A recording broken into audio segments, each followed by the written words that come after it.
Yeah, well, I'm glad the talks are tougher because it means the White House is pushing for a much tougher deal. So I like what they're doing. They're hitting at the base elements that need to be corrected.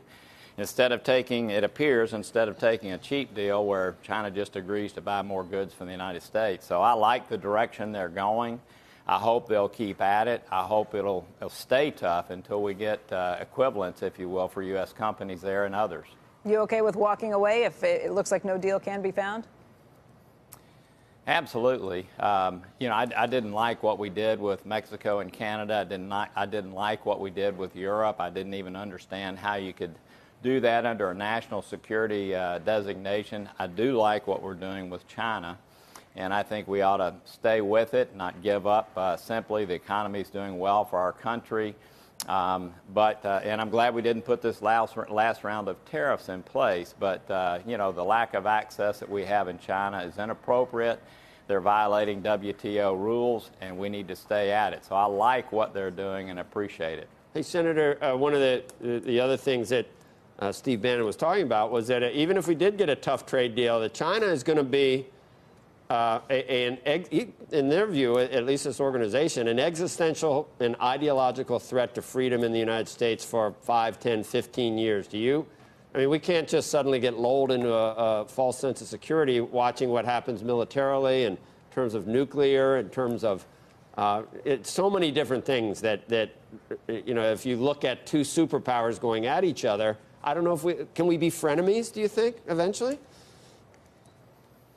Look, it's no doubt the most important relationship for our country to manage. I think everyone has known that for a long time. Their view of how to govern a country is vastly different, although, you know, they're continuing to open to a degree and step back at times into old ways. But we just need to keep working with them. History is wrought with two great powers, one surpassing the other economically and it creating conflict. But I hope that's not the case. I think by being tough in these negotiations is a way for us to manage that appropriately and continue to make sure that our country itself is strong. That's the greatest deterrence to problems down the road. And we've got deficit issues over time that need to be dealt with. But I like what our country is doing right now in promoting economic growth. Dealing with some of the tough issues trade-wise that need to be dealt with is appropriate, continuing to strengthen our military. But look, I'm one of those people that believe that we can coexist and do so in a way that both economies flourish. To me, that's the approach we need to take. We need to hope that China does well. I mean, if China does poorly, they're going to look to the outside for some conflict to organize their people around. So we should hope that they do well and we do well, and in the process, all of our citizens Well, thanks for talking me into taking Tennessee to the Final Four, Corker. Anyway, appreciate that.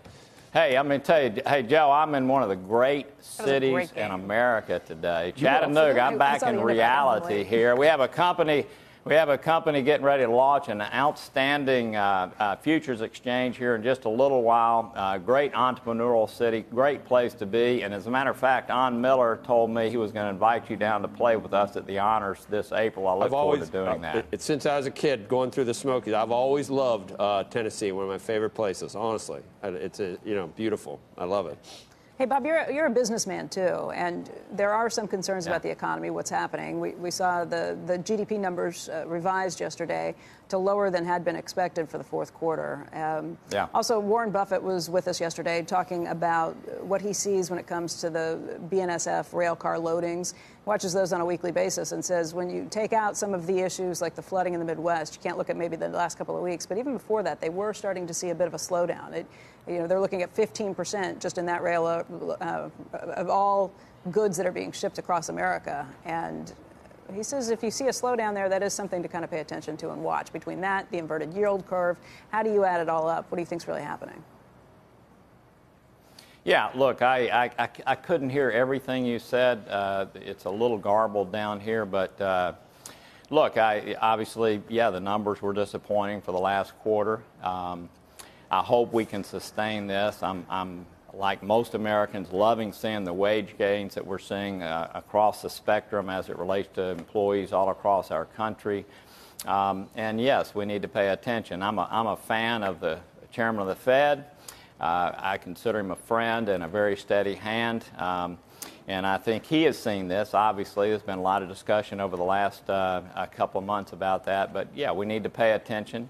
Hopefully, this will continue on, and we can overcome a decade of very, very slow growth. But, no, we're paying attention. I'm also a person who, invest heavily and involved in capital structures, the low interest rates. The 10-year yield is way down. That's good for the economy. So hopefully we'll pick back up this quarter and continue on.